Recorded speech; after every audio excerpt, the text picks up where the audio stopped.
नमस्कार, स्वागत है आपका। आप देख रहे हैं हमारी खास पेशकश। मैं हूं अजीत। धर्म हमें जोड़ता है, समाज को संस्कार से और सरोकारों से सींचता है, जीवन के मूल्यों को मोती की माला की तरह एक डोर में पिरोता है। और हमारे देश का संविधान सभी को अपनी मर्जी से किसी भी धर्म को मानने का अधिकार देता है। पूजा हो या फिर इबादत हो, सभी को अपनी मर्जी से बंदगी करने का हक है। लेकिन दिक्कत यह है कि धर्म की आड़ में कुछ लोगों ने अपनी दुकानें खोल ली हैं। विश्वास को चोट पहुंचाई जा रही है, सियासी फायदे के लिए धर्म के साथ खिलवाड़ किया जा रहा है, फरेब का खेल खेला जा रहा है। सवाल आस्था का है, लेकिन पूरा मामला सियासी मकड़जाल में फंसता हुआ नजर आ रहा है। आज हम करेंगे इसी पर चर्चा।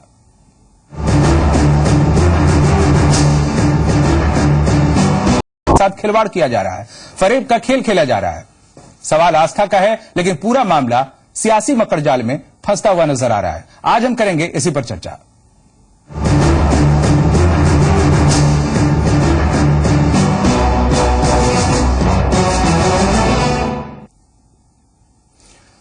आगरा में 57 मुस्लिम परिवारों के धर्मांतरण के मामले में सड़क से लेकर संसद तक हंगामा हो रहा है। यहां के वेदनगर में भगवा झंडा जलाने के विरोध में हिंदू संगठन सड़कों पर उतरे हुए हैं। आगरा धर्मांतरण मामले में फरार नंद किशोर वाल्मीकि की गिरफ्तारी के लिए पुलिस छापेमारी कर रही है। 5,000 रुपए का इनाम भी घोषित किया गया है।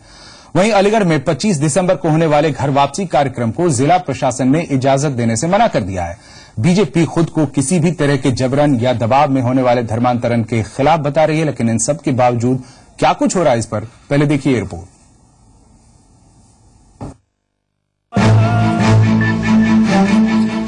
आगरा में 57 मुस्लिम परिवारों के धर्मांतरण के मामले पर सियासी बवाल मचा हुआ है। सड़क से लेकर संसद तक हंगामा हो रहा है। विरोधी दल बीजेपी, आरएसएस, बजरंग दल और दूसरे हिंदू संगठनों के खिलाफ मोर्चा खोले हुए हैं। देश का माहौल बिगाड़ने और धर्म के नाम पर राजनीति करने का आरोप लगाया जा रहा है। वहीं आगरा के वेदनगर में भगवा झंडा जलाने के खिलाफ हिंदू जागरण मंच के कार्यकर्ता सड़क पर उतर आए हैं।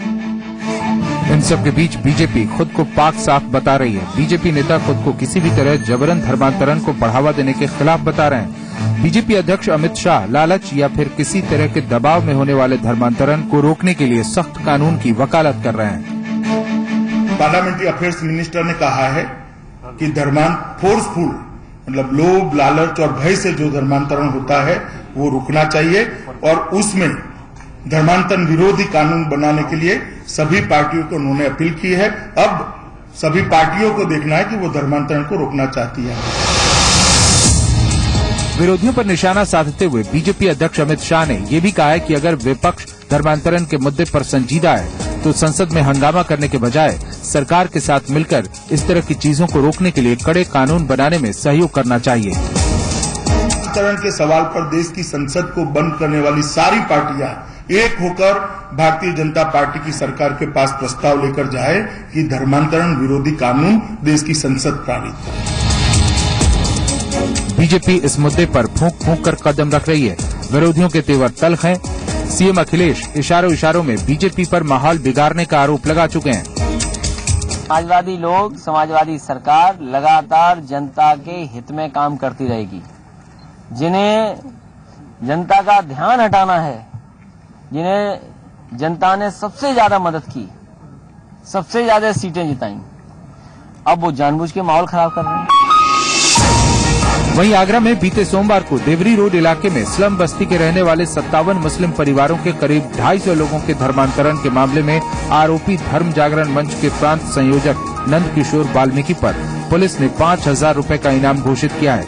गिरफ्तारी के लिए अलीगढ़, हाथरस, एटा और फिरोजाबाद में संभावित ठिकानों पर दबिश दी जा रही है। 8 टीमें बनाई गई हैं जो लगातार दबिशें दे रही हैं और हम उम्मीद कर रहे हैं कि जल्दी गिरफ्तारी की जाएगी और 5,000 का उनके पे इनाम घोषित किया गया है और अभी गिरफ्तारी नहीं होती है तो वो इनाम बढ़ाए जाने पर विचार करेंगे। धोखाधड़ी का मामला दर्ज हो चुका है। राज्य सरकार को रिपोर्ट सौंपी जा चुकी है। मूल रूप से बिहार और कोलकाता के रहने वाले गरीब तबके के इन लोगों ने बजरंग दल के नेताओं पर राशन कार्ड बनवाने के नाम पर जबरन धर्म परिवर्तन का आरोप लगाया। मुस्लिम समुदाय जल्द गिरफ्तारी की मांग कर रहे हैं। इन सब के बीच कहीं न कहीं धर्मांतरण के मुद्दे को और सुलगाने की कोशिशें हो रही हैं। आगरा का मामला अभी ठंडा नहीं पड़ा है कि 25 दिसंबर को धर्म जागरण समिति अलीगढ़ में घर वापसी कार्यक्रम का आयोजन करने जा रही है। बीजेपी के कई बड़े नेता इसमें शामिल हो सकते हैं। जिला प्रशासन ने ऐसे किसी कार्यक्रम को इजाजत देने से इनकार कर दिया है। जिस कॉलेज में ये कार्यक्रम होना है उसके प्रबंधक गिरिराज गोदानी का कहना है कि अगर प्रशासन अनुमति नहीं देगा तो कॉलेज में ये कार्यक्रम नहीं होने दिया जाएगा। बहरहाल मामला बेहद संवेदनशील है। सियासी बयानबाजियों के बीच जरूरत सांप्रदायिक सौहार्द को बनाए रखने की है। आगरा से विवेक पाठक के साथ ब्यूरो रिपोर्ट जी मीडिया। और हमारे साथ दो खास मेहमान हैं। लखनऊ से विजय बहादुर पाठक, प्रवक्ता यूपी बीजेपी, और सत्यदेव त्रिपाठी, नेता कांग्रेस, हमारे साथ जुड़े हुए हैं। बहुत बहुत स्वागत है आप दोनों का हमारे इस खास कार्यक्रम में। विजय बहादुर पाठक जी, ये जो मसला है इसको लेकर हंगामा मचा हुआ है लगातार, और बीजेपी पर इस तरह के आरोप हैं, कुछ नेताओं के बयान हैं, जिससे ये लगता है, ये साबित होता है कि बीजेपी इसे बढ़ावा देती है, जबकि बड़े स्तर के कुछ नेताओं ने इससे इनकार भी किया है। बीजेपी की स्थिति इस मुद्दे पर है क्या, स्टैंड है क्या? सबसे पहले ये स्पष्ट करें। अजीत जी, बीजेपी इसको कैसे बढ़ावा दे रही है? उत्तर प्रदेश में सरकार किसकी है? समाजवादी पार्टी की। अगर कोई काम ऐसा हो रहा था और कहीं धर्म प्रलोभन से, दबाव से कोई धर्म परिवर्तन का काम हुआ तो वो एक दिन में तो तय नहीं हुआ होगा। स्वाभाविक है इस पर काम हुआ होगा। कहां थी इंटेलिजेंस? क्यों नहीं रोका गया? और हम सैद्धांतिक रूप से, हमारे अध्यक्ष का भी आपने बयान सुनाया और भारतीय जनता पार्टी का निश्चित मत है, किसी भी तरह के प्रलोभन से, किसी तरह के दबाव से कोई धर्म परिवर्तन नहीं कराया जाना चाहिए। दो बातें हैं। एक बात ये विजय बहादुर पाठक जी, एक बयान जिसमें कहा गया है कि किसी तरह के दबाव से इस तरह का धर्मांतरण कराना उचित नहीं है, लेकिन साथ ही कुछ नेताओं ने ये जोड़ा है इसमें कि यहां पर दबाव के तहत, लालच के तहत धर्मांतरण नहीं किया गया। यानी इसे आप कहीं न कहीं जस्टिफाई करते हुए दिखते हैं। आपके कई सांसद, कई नेताओं ने कहा है कि यहाँ जो कुछ भी हुआ वो सही हुआ। जो जिस व्यक्ति का धर्म परिवर्तन हुआ जी, उसने ही आपके टीवी के चैनल पर पहले दिन ये कहा कि वो बिना किसी दबाव में स्वेच्छा से वो धर्म पुनर्वापसी कर रहा है, घर वापसी कर रहा है, धर्म परिवर्तन कर रहा है, जो भी उसने कहा जी। जो उसके बयान आए उस पर विश्वास किया गया। दोबारा उसने जो ये कहा कि नहीं साहब ये परिस्थिति है, अब स्वाभाविक रूप से जब एक व्यक्ति के दो बयान है तो जांच का विषय है। जो सूचनाएं हैं, अगर कोई व्यक्ति यही बात है कि लालच में अगर कोई आदमी करता है, दे सकता है, ये आरोप लगाए जा रहे हैं बीजेपी के ऊपर, तो बीजेपी को अपना स्टैंड तो क्लियर करना होगा, स्पष्ट करना होगा। नहीं, मेरा ये कहना है कि अच्छा, मैंने इसलिए प्रारंभ में चर्चा के समय कहा कि यह देखने की जिम्मेदारी जिसकी थी उसको देखा जाना चाहिए ना। आज ही मुरादाबाद में नहीं, फिर आप आरोप लगा रहे हैं। सवाल है बीजेपी की स्थिति है क्या? ये जो कुछ हुआ क्या सही हुआ, गलत हुआ, ऐसा होना चाहिए, ऐसा नहीं होना चाहिए, ये बातें कीजिए ना। नहीं, भारतीय जनता पार्टी किसी भी तरह के दबाव से, किसी भी तरह के प्रलोभन से किए जा रहे किसी काम के पक्षधर नहीं है। और जो कानून की धारा है उसके तहत कार्रवाई होनी चाहिए। यहाँ क्या हुआ? क्या यहाँ दबाव के तहत हुआ? अपनी नाकामी है तो अखिलेश यादव कल कानपुर में तंज करेंगे। आप ही के टीवी चैनल पर अखिलेश यादव तंज करेंगे कि भारतीय जनता पार्टी के लोग मेरा भी धर्म परिवर्तन कराते हैं। जी, राजनीतिक दल धर्म परिवर्तन करता है। में अपनी बातें वो रख सकते हैं राजनीति के तहत। सत्यदेव त्रिपाठी, आप किस तरीके से देखते हैं बीजेपी की राजनीति को? इससे जोड़कर देखते हैं, इससे हटाकर देखते हैं। क्या आपको लगता है कि बीजेपी का रुख साफ है? जो कुछ कह रहे हैं विजय बहादुर पाठक जी वो बिल्कुल स्पष्ट है, पानी की तरह झलकता हुआ है। अजीत जी, विडंबना ये है, भारत की राजनीति में राष्ट्रीय स्वयंसेवक संघ के बहुत सारे आनुषंगिक संगठन हैं और भारतीय जनता पार्टी भी उनका एक पॉलिटिकल मुखौटा है जी। ये क्या कहते हैं ये महत्व तो नहीं रखता है, ये क्या बयान देती है ये पार्टी ये भी महत्व तो नहीं रखता है। इनके किसी न किसी आरएसएस के आनुषंगिक संगठन द्वारा ये कराया जाता है। कुछ लोग पक्ष में बोल देते हैं, कुछ लोग विपक्ष में बोल देते हैं, कुछ सिर्फ संविधान की दुहाई दे देते हैं और कुछ संविधान को, जैसे यहाँ के गवर्नर श्री राम नायक, कुछ लोग यहाँ उस पूरे के पूरे उसको नकार जाते हैं। खत्म हो गया, आवाज नहीं आ रही। जी, अब आपकी आवाज आ रही है सत्यदेव जी? नहीं आई नहीं, हम सुन पा रहे हैं आपको, आप बोलिए। चलिए, सत्यदेव जी ने जिस तरफ इशारा किया है, अगर हम सीधे सीधे आपसे पूछना चाहें, जानना चाहें विजय बहादुर पाठक जी, ये कहा जाता है कि नरेंद्र मोदी जिस रास्ते पर चलना चाहते हैं, जिस तरह से विकास की बात को आगे बढ़ाना चाहते हैं, उसमें रोड़ा अटकाया जा रहा है। कहीं न कहीं जो संघ में या फिर पार्टी में भी कुछ लोग ऐसे हैं जो उनके रास्ते में रोड़ा अटका रहे हैं, अवरोध खड़े कर रहे हैं। ये अंदरूनी राजनीति में फंसे हुए हैं। अंदरूनी राजनीति का भी एक हिस्सा है। तो क्या ये बात है अंदरूनी राजनीति का हिस्सा है, या फिर इसमें कहीं ना कहीं बीजेपी खुद को देखती है कि एक तरफ हवा भी देते रहो, एक तरफ रोकते भी रहो, इस तरह की राजनीति क्या है? असलियत क्या है इसकी? तो अभी हमारा संपर्क लगता है हमारे मेहमानों से टूटा हुआ है। हम आपको बताया धर्मांतरण के मुद्दे पर आगरा और अलीगढ़ के साथ साथ पूरे यूपी का सियासी माहौल बिगड़ सकता है। बीजेपी को इस बात की फिक्र है। ये कहा जा रहा है बीजेपी नेताओं की तरफ से कि वो ऐसा नहीं चाहते।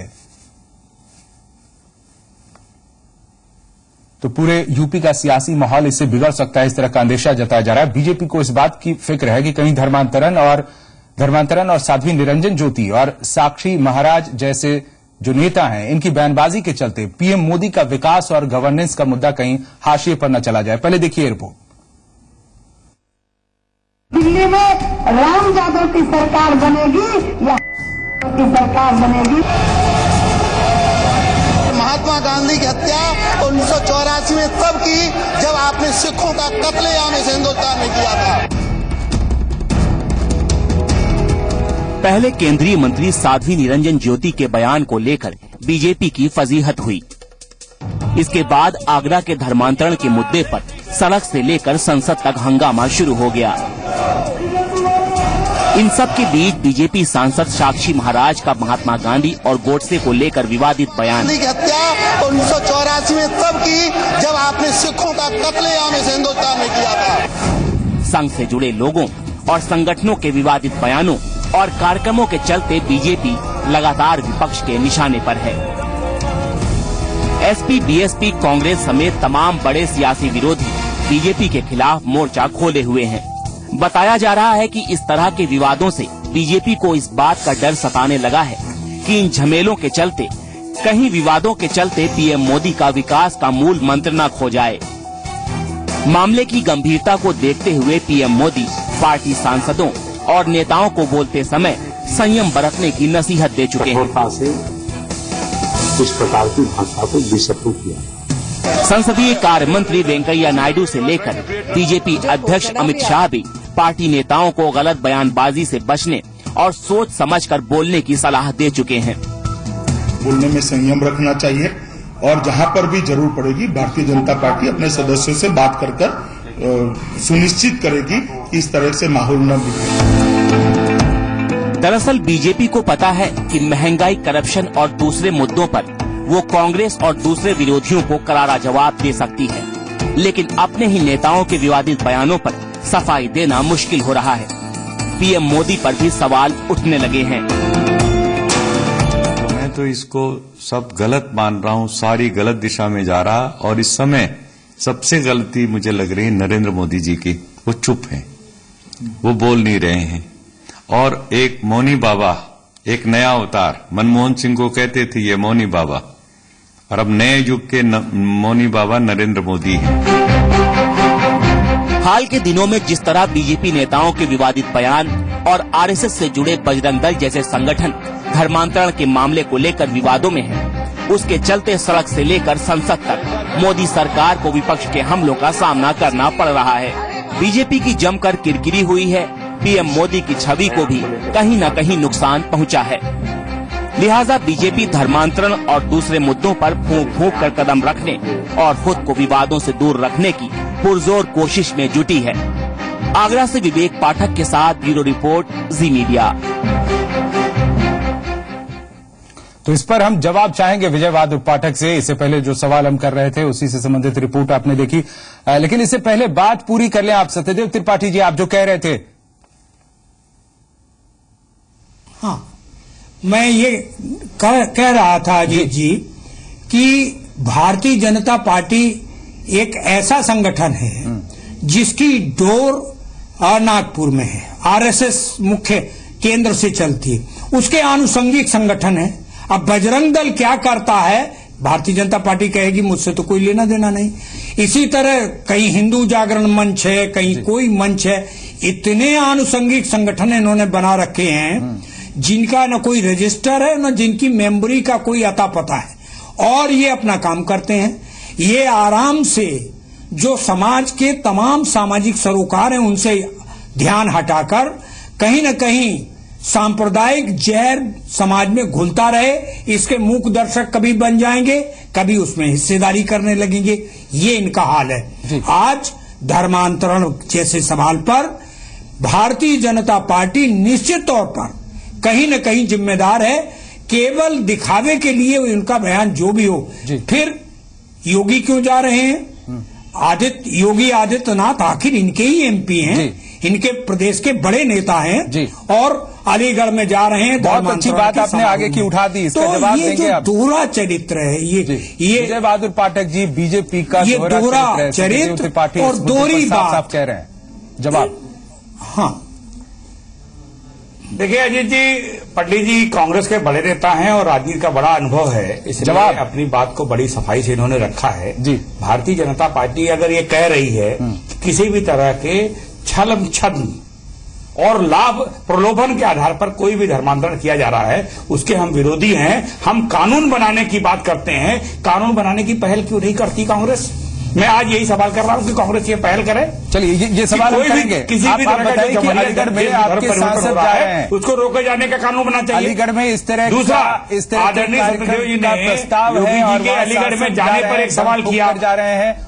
ये सब कुछ एकदम मैं उसी विषय पे आ रहा हूं। आपकी राजनीति को सूट करता है, आप उसको बढ़ावा देते हैं। योगी जी के अलीगढ़ जाने पर सवाल किया। आप बताइए, सत्यदेव जी भी जानते हैं कि योगी जी गोरक्ष पीठ के पीठाधीश्वर हैं, वो एक महंत हैं। किसी धार्मिक, मैंने पहले कहा, किसी धार्मिक आयोजन में यदि वहां के लोग स्वेच्छा किसी धर्म परिवर्तन या पुनर्वापसी सवाल कर रहे हैं, बहुत सारे हैं पाठक जी, सवाल बहुत सारे हैं। धर्म परिवर्तन कौन कराएगा? धर्माचार्य कराएगा, राजनीति से जुड़े लोग कराएंगे, बजरंग दल कराएगा, ये सारे सवाल हैं। और भी कई सवाल हैं। धर्म अगर बदलता है किसी का, अगर वो हिंदू होता है तो कौन सी जाति का होगा, ये कौन तय करेगा? करते हैं जी। और उस आयोजन में योगी जी को बुलाते हैं, वो गोरक्ष पीठाधीश्वर है, महात्मा के नाते उनका अगर उनकी व्यक्तिगत रूप से उनकी उपस्थिति की अपेक्षा करते हैं, इसको लेकर अगर ये आरोप लगाया जाता है कि इसमें सियासत हो रही है, राजनीति हो रही है, ये आप अपने मुद्दे को, जो हिंदुत्व का आपका एजेंडा है, उसे गर्म रखना चाहते हैं एक सिरे पर। क्या अगर स्वेच्छा से लोग, स्वेच्छा से कोई धर्म बदल कर कोई स्वीकार करते हैं तो कोई उसमें रोक है क्या? और अगर ये स्वेच्छा से हो रहा है तो फिर आपत्ति किस बात की? अगर किसी तरह का कोई प्रलोभन से हो रहा है, किसी तरह के दबाव से हो रहा है, तो उसके रोक के लिए हम कानून तक की बात कर रहे हैं। जो लोग हम पर, अरे जब विकास की बातें हो रही है, मोदी विकास की बात कर रहे हैं, तो फिर पूरी पार्टी उधर ही खड़ी क्यों नहीं दिखती? सवाल ये है, सवाल ये है कि आप ही का एक धड़ा इसको गर्म रखना चाहता है इस मुद्दे को, और एक धड़ा आगे आकर कहता है कि ये सही नहीं है। चर्चा करेंगे तो हम विकास की बात करेंगे कि भारत विश्व गुरु बना। ये क्या है? लोग जानना चाहते हैं। पाठक जी, एक सवाल का जवाब दें। लोग ये जानना चाहते हैं कि क्या ये आपकी पार्टी या इसके जो विचार हैं, या यहीं पर जो द्वंद्व है वो झलकता है? यहाँ आपसी जो एक गुटबाजी है, अलग अलग एक खेमे है, गरम और नरम खेमे, जो हिंदुत्व का मुद्दा जलाए रखना चाहता है, और जो इससे आगे निकलना चाहता है, उसके बीच का द्वंद्व है। उस डिबेट पर हमारा दृष्टिकोण में कोई कंफ्यूजन नहीं है, इसलिए जो पूछेंगे आप जवाब उसका मिलेगा। अजीत जी, सवाल तो हो गए, आप जवाब नहीं दे रहे। फिर दोहरे चरित्र की बात कही जी। जब गोरक्षनाथ पीठ जी बीच में आ जाएगी, जब इन्हें धर्मांतरण कराना है जी, और जब राजनीति करनी है तो वो इंचार्ज भी बन जाएंगे, उपचुनाव के प्रचार स्टार प्रचारक भी हो जाएंगे। तो एक आदमी के कितने चेहरे हैं आरएसएस के, पंडित जी, ये देखना पड़ेगा। और इसलिए मैं एक निवेदन करूंगा, गलत हो तो बता दें। नहीं, सवाल जो आपसे हुए पाठक जी, उसका जवाब आपने दिया नहीं। हमको रुकना पड़ेगा एक छोटे से ब्रेक के लिए, लेकिन ब्रेक के बाद आपसे पूछेंगे कि क्या बीजेपी, आरएसएस, ये सब कुछ जो एक साथ मिलकर जो एक विचारधारा है, एक सोच है, उसके तहत जो अलग अलग सोच वाले लोग बटे हुए हैं, उनके बीच का द्वंद्व है, या ये समझी बूझी एक रणनीति है कि विकास के रास्ते पर हम बढ़ रहे हैं, लेकिन साथ साथ जो हमारा एक मूल एजेंडा हुआ करता था, हिंदुवादी छवि थी, उसको भी बनाए रखने की एक जो भीतर से इच्छा है वो भी जारी रहनी चाहिए। इस पर हम लौटेंगे, एक छोटा सा ब्रेक यहां।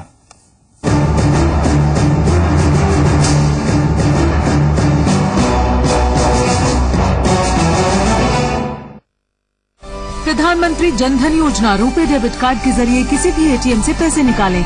1 लाख रुपए का दुर्घटना बीमा मुफ्त। अपना आधार नंबर दिखाएं, पता बदल गया हो तो उसे स्वयं प्रमाणित करें।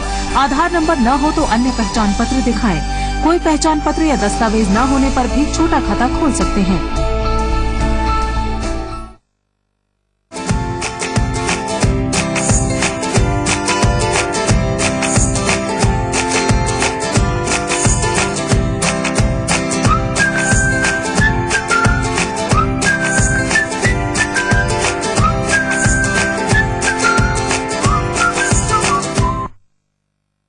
प्रायोजक हैं the new generation Scorpio, nothing else will do, Lux inferno quilted thermals, सर्दी भगाओ मॉडर्न हो जाओ, Ayurved Nutrigain, the smart way to gain weight, BDG 60 MT बार, ताकत अंदर की, और Sparx at sparks to your life. Devbhoomi Uttarakhand, यहाँ बर्फ की चादर ओढ़े ओली की पहाड़ियाँ हैं, जहाँ खेल और खिलाड़ी आप में जोश भर देंगे। सतरंगी रोशनी बिखेरे कौसानी के सूरज को है आपका इंतजार। यहाँ एशिया का सबसे ऊंचा टिहरी डैम है। कहते हैं यहाँ बोटिंग करने से मन को शांति और भरोसे को मजबूती मिलती है। इसीलिए तो जो भी यहाँ आता है बार बार आता है। ऋषिकेश में होता है आस्था और रोमांच का अनोखा संगम, जहाँ रोंगटे खड़ी कर देने वाली रिवर राफ्टिंग है तो गंगा देती है आस्था का आशीर्वाद। यहाँ हर की पैड़ी पर मिलता है मोक्ष का वरदान। जागेश्वर और बैजनाथ जाकर मिलती है मन को आध्यात्मिक शांति। देवभूमि से कोई भी खाली हाथ नहीं जाता। राजाजी नेशनल पार्क में है हाथियों की मस्ती तो कॉर्बेट पार्क में है शेरों की बस्ती। बर्फ से लदी पहाड़ों की रानी मसूरी में चहलकदमी और नैनीताल झील में सर्द हवाओं की बोटिंग। बर्फ में मस्ती आपको सराबोर कर देगी। और भी बहुत कुछ है यहाँ। आखिर उत्तराखंड को स्वर्ग यूं ही नहीं कहा जाता, इसीलिए जो भी यहाँ आता है बार बार आता है। इन सर्दियों में कीजिए एक गुनगुनी सैर। आइए देवभूमि उत्तराखंड। उत्तराखंड एक सुखद एहसास। बाबा जी, क्या आपको ठंड नहीं लगती? सर्दी भगाओ, आराम पाओ, लक्स कॉट्सवुल अपनाओ। लक्स कॉट्सवुल, जो दे सर्दी में भी गर्मी का एहसास। अब सर्दियों की अब लक्स कॉट्सवुल के साथ पाओ मोजे बिल्कुल मुफ्त। जय हो बाबा की।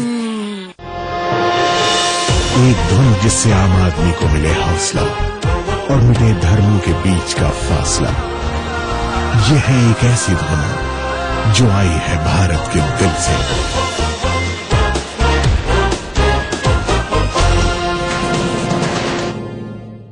Good night advanced fast card. Fold किया, जलाया, फूंक किया, इसके TFT मॉलिक्यूल्स फटाक से मच्छरों पे असर करें। Good night advanced fast card, फटाक से फुर्र। नमस्ते नमस्ते जी। अरे कैसे हैं आप? आनंदी कहाँ है? आनंदी बेटा, क्या कर रही हो? इंडस्ट्री बना रही हूँ। इंडस्ट्री बना रही हो? पंडित जी, आनंदी इंडस्ट्री का शिलान्यास यहीं पर होगा। शुरुआत सही तो हर बात सही। वंडर सीमेंट, एक परफेक्ट शुरुआत। डार्लिंग, सुना आम का सीजन आ गया? सूरी हट, आम का सीजन गया ही कब था? माजा हर मौसम आम।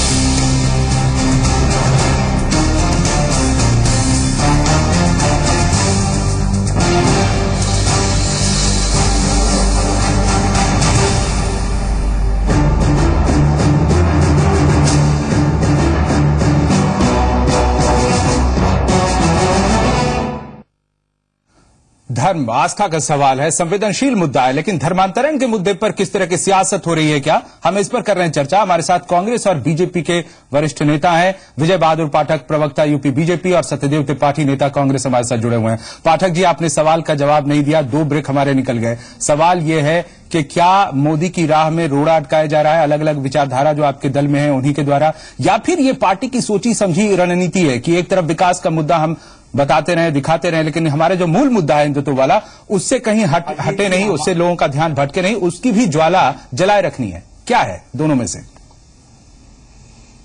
मैं आपके सवाल का सीधा सीधा जवाब दे रहा हूं जी। भारतीय जनता पार्टी विकास के एजेंडे पर चल रही है, भारत की सरकार विकास के एजेंडे पर चल रही है। हम 125 करोड़ भारतीय की बात करते हैं, रही बात इस धर्मांतरण की या जो भी है, जो लोग भी देश के किसी तरह के वातावरण को खराब करने की कोशिश कर रहे हैं, उनमें जो कानून की धाराएं हैं उनके ऊपर कार्रवाई होनी चाहिए। वो भले हमारे लोगों से कोई संबंध रखता हो तो भी हम इस पक्ष के हैं। किसी से गलती होती है, किसी तरह का कोई बयान होता है तो उसे क्षमा करने का अधिकार है, क्षमा मांगने का अधिकार है। और एक नई मिसाल प्रधानमंत्री ने पेश की, भारत के एक ये अधिकार आपका हो गया, लेकिन इसमें कुछ नेता आपके सियासत मंत्री ने भी बात मानी और प्रधानमंत्री ने भी स्वीकार चाहते हैं, इस तरह के आरोप लगे हैं। सत्यदेव जी, अब आपकी बारी है। सवाल है कि बीजेपी ये कहती है कि जब हम कानून लाएंगे इस मसले पर, इसके बावजूद इस मामले को इतना तूल देके प्रधानमंत्री बयान देते हैं या फिर शांत रहने की कोशिश करते हैं, इसके बावजूद कांग्रेस हंगामा करते रहती है और भी विपक्षी दलों के साथ मिलकर। क्या कांग्रेस इस पर सियासत नहीं कर रही? अजीत जी, मैं एक आपसे बहुत विनम्रता पूर्वक निवेदन करूंगा कि इसको अन्यथा न लीजिए। कोई हुआ करता है कि 10 सिर थे और 10 तरह से बोलते थे। आज वही हालत इस पार्टी की है। इस पार्टी के प्रवक्ता कुछ बोलते हैं, आरएसएस कुछ बोलती है, आरएसएस के आनुषंगिक संगठन कुछ बोलते हैं। ये इनकी सोची समझी रणनीति है और उत्तर प्रदेश और बिहार में 2017 तक इसको चलाते रहेंगे। को खींच कर क्या कांग्रेस इस पर सियासत नहीं करती? सवाल का उत्तर नहीं है कांग्रेस के पास। सत्यदेव जी, नहीं, देखिए, कांग्रेस बहुत स्पष्ट है कि इस तरह से समाज को बांट के राजनीति नहीं करनी चाहिए। इसका जवाब दीजिए ना। जहां भी ऐसी स्थिति आती है, कांग्रेस ने कभी भी वेंकैया नायडू ने जब कहा कि इस पर हम सख्त कानून लाएंगे, तमाम विपक्ष हमारे साथ दे, हमारा सहयोग करे, फिर इस पर एकजुट क्यों नहीं हुए सभी दल और खासकर कांग्रेस पर भी आरोप लगते रहे तुष्टीकरण की नीति का? नहीं, तो देखिए, कांग्रेस ने जब संविधान में आर्टिकल 25 ऑलरेडी मौजूद है, उसी को सख्ती से अब लागू करिए। और वही नहीं, ये प्रदेश सरकारों का दायित्व है कि इसको हमारी पूरी ताकत से रोके। सियासत कैसे करेगी कांग्रेस देश में? जी, सवाल ये, हमारी रिपोर्ट रुक गई है बातचीत में, चूंकि आप लोगों से बात अहम थी, उसमें हमने दिखाया कि मध्य प्रदेश में किस तरह के कानून वहां पर लागू हैं धर्मांतरण के। अगर पूरे देश में इस तरह के कानून लागू किए जाएं तो उससे कुछ न कुछ ऐसे मुद्दों पर रोक लग सकती है। बहुत बहुत धन्यवाद आप दोनों का हमारे साथ जुड़ने के लिए। लेकिन इस पर सियासत हो रही है, ये आम लोग जानते हैं और आम लोग चाहते हैं कि इस मुद्दे पर कम से कम सियासत ना हो, चाहे पार्टी कोई भी हो। इस खास पेशकश में इतना ही।